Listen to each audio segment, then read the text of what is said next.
Warahmatullahi wabarakatuh. Ketemu lagi di channelnya seputar tambang ya teman-teman. Jadi di episode kali ini pengen buat video kerusakan apa aja yang biasa ditemuin di unit dump truck, khususnya Komatsu HD785-7 ya. Yang belum subscribe silahkan di subscribe, yang belum follow Instagramnya seputar tambang silahkan dicari ya, dan di follow Instagramnya seputar tambang ya. Oke, lanjut kita ke video. Udah subscribe belum? Yang belum subscribe langsung segera di subscribe.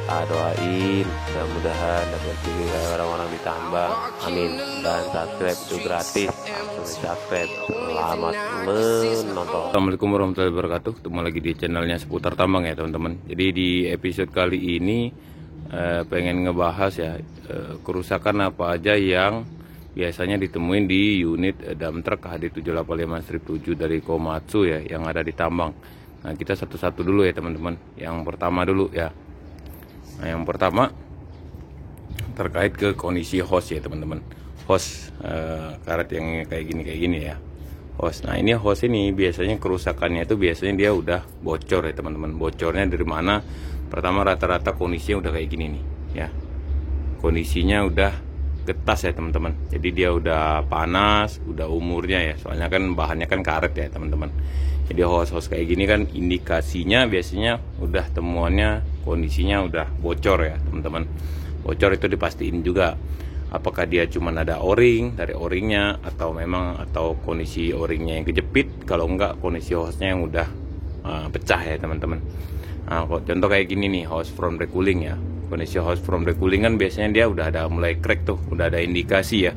Ada indikasi untuk kita planningin, kita ganti ya. Itu pertama terkait kondisi hose. Yang kedua, kondisi brake ya teman-teman. Kondisi front brake biasanya dia udah ada kondisinya bocor ya teman-teman.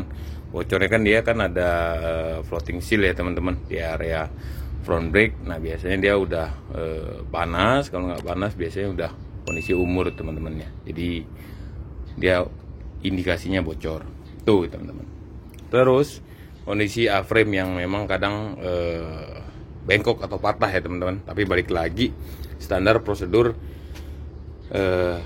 jack atau memang jackingnya unit ini harus benar ya teman-teman. Jadi pada saat memang ngejack, pada saat memang kita mau ngelepasin ban atau tire-nya ini harus jacknya harus benar ya teman-teman. Jadi teman-teman nggak boleh posisinya satu sisi satu aja ya, langsung ngejacknya dari sini ke atas sini, nggak boleh. Itu harus ada palangan atau tahanan. Jadi kayak plat besi tebal, nah itu ngejacknya boleh, terus ditahan oleh plat yang memang melintang ya teman-teman. Jadi beban untuk ngangkat ini nggak di satu titik gitu. Jadi nggak ngebuat dia bengkok maupun dia patah teman-teman ya. Itu ya. Terus kondisi elbow ya teman-teman.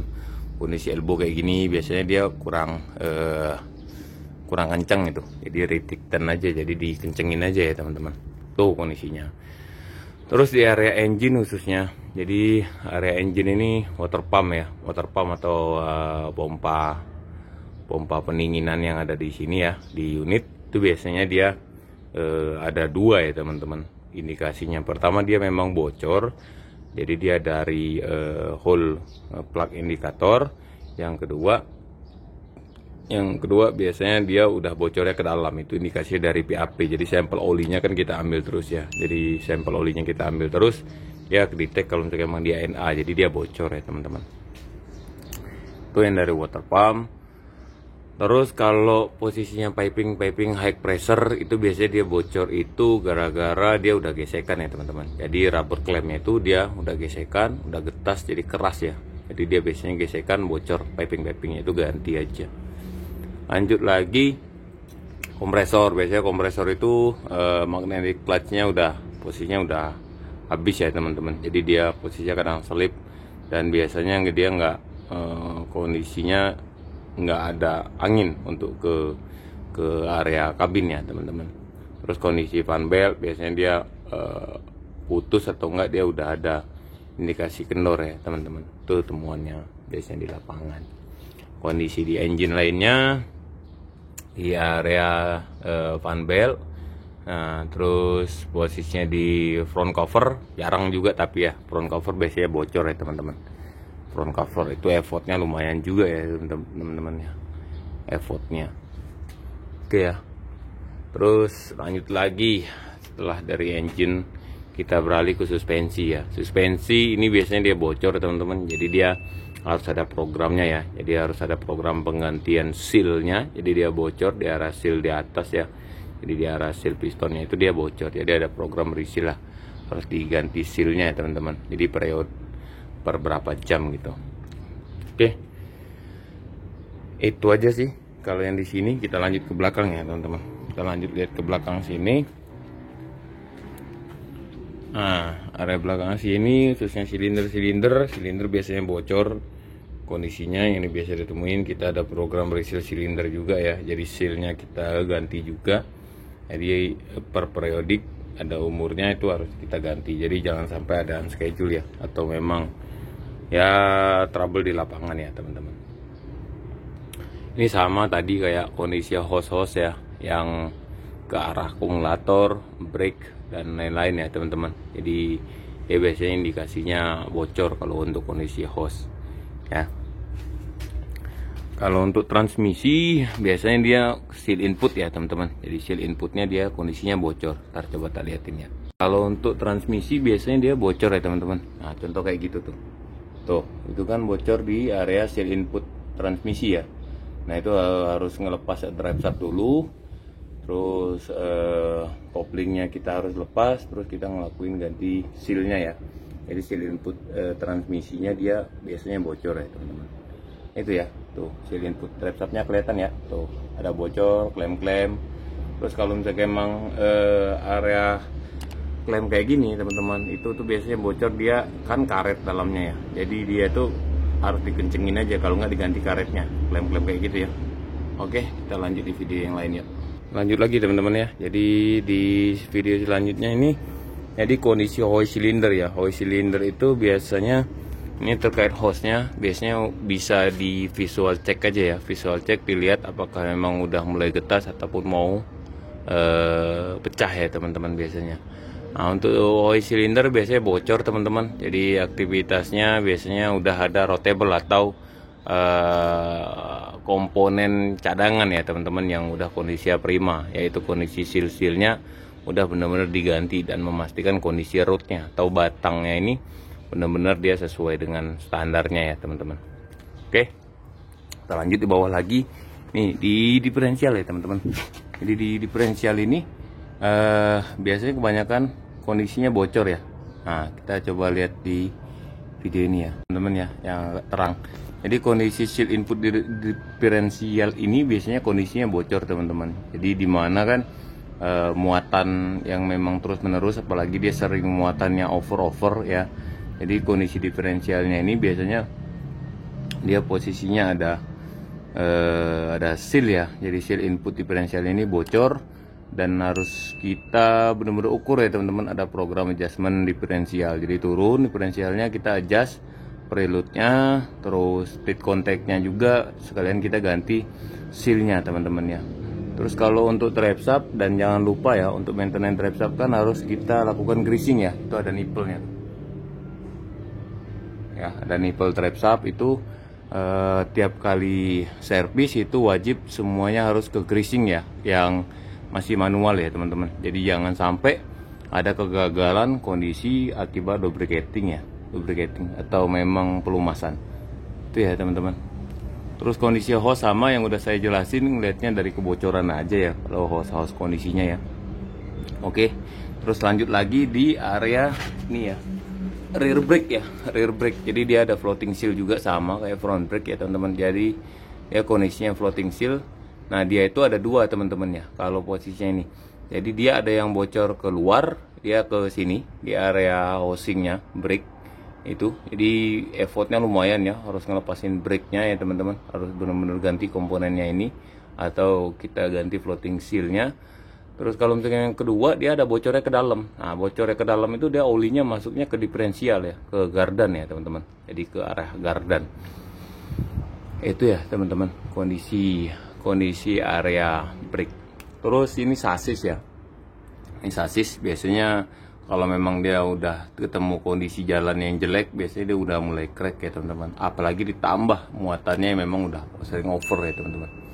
Oke, untuk sasis bisa di visual check atau pakai metode NDT ya, ultrasonic ya teman-teman. Bisa di apa namanya, dilakukan pengecekan ya kondisinya. Terus untuk torque rod radius rod ya, itu ya teman-teman ya, torque rod radius rod. Nah ini harus ada program rebusing ya. Biasanya kondisinya dia udah oblak ya, dia kan namanya engsel ya teman-teman, engsel biasanya dia oblak. Nah dia ada busing, itu kita ada program penggantian busingnya teman-teman. Jadi harus teman-teman jangan sampai fatalnya sampai patah ya. Jadi dia coklok ya, pokel langsung patah gitu. Jadi harus ngebuang torque rod radius rod ya teman-teman. Nah ini tuh kayak gitu ya. Nah itu harus ada program, dan effortnya lumayan teman-teman, dan harus benar-benar safety ya, soalnya benar-benar besi berat gitu ya barangnya. Oke, kita lihat di area belakang yuk. Ayo.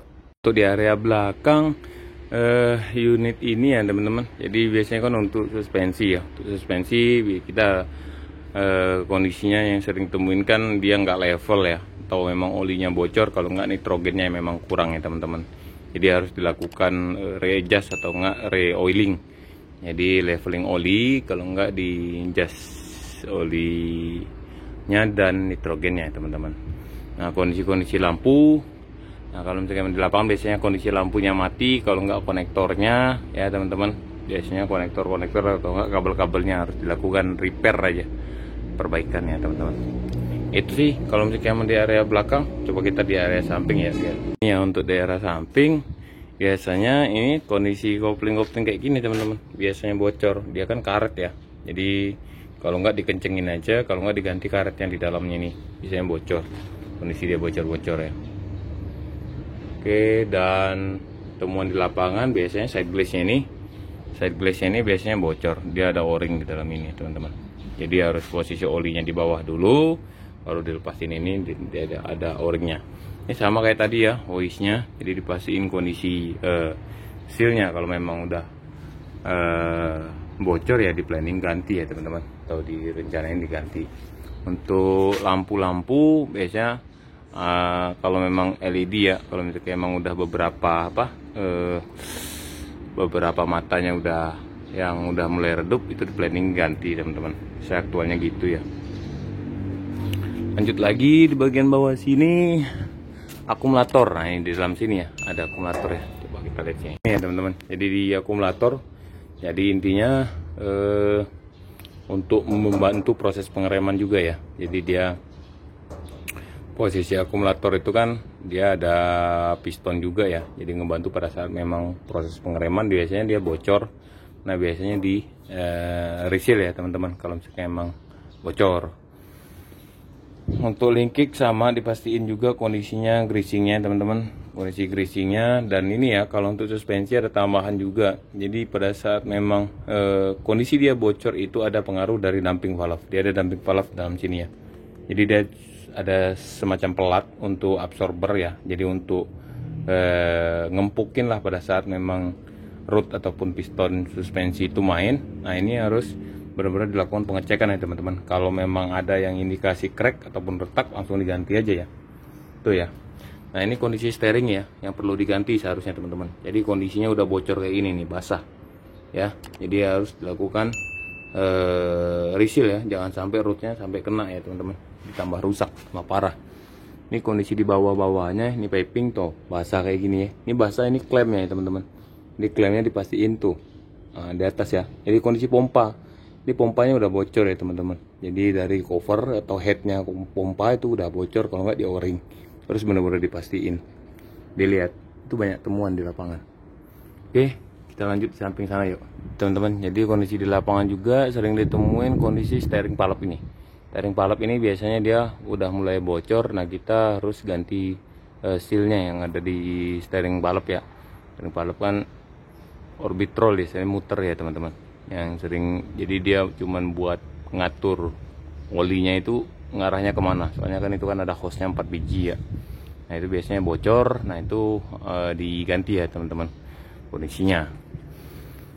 Terus fuel filter jarang sih teman-teman. Kalau memang biasanya kan dia ada cover ya biasanya. Kalau memang dia miss operation, ketabrak ataupun kebentur oleh batu-batuan, biasanya dia ya fatal ya teman-teman. Jadi jangan sampai lah, minta-mit lah ya untuk fuel filter.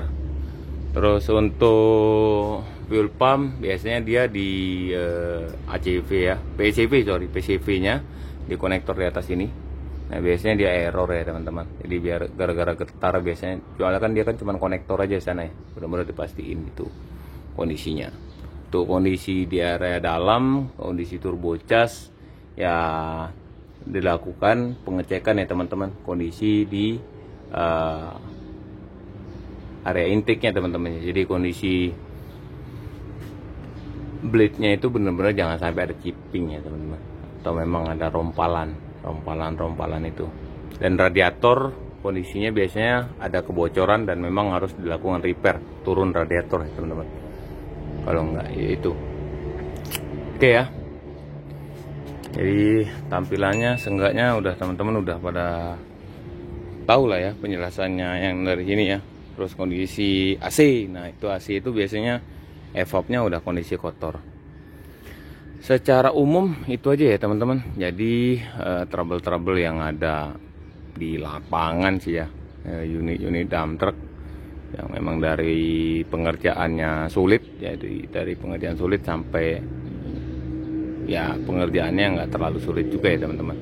Itu aja ya teman-teman, sekilas trouble aja, trouble apa aja yang sering ditemuin di unit dump truck di 785-7 yang ada di Tambang. Terima kasih yang udah nonton, jangan lupa like, subscribe, dan share. Sampai ketemu di video berikutnya. Assalamualaikum warahmatullahi wabarakatuh.